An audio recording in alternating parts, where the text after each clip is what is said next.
આજના વિડીયોમાં તમે જે ગૌમાતાને જોઈ રહ્યા છો તેને કોઈ સામાન્ય ઈજા કે સામાન્ય પીડા નથી।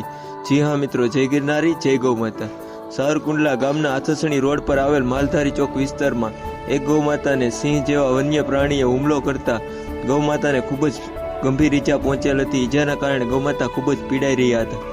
તેવામાં જ કોઈ સ્થાનિક લોકોની નજરમાં આવતા નારાયણ ગૌસેવા ટીમને ફોન દ્વારા જાણ કરી ગૌસેવા ટીમ તત્કાળ સ્થળ પર પહોંચી ગૌમાતા જે છે તેને પૂરેપૂરી સારવાર આપી। હાલ ગૌમાતાને રાહત છે।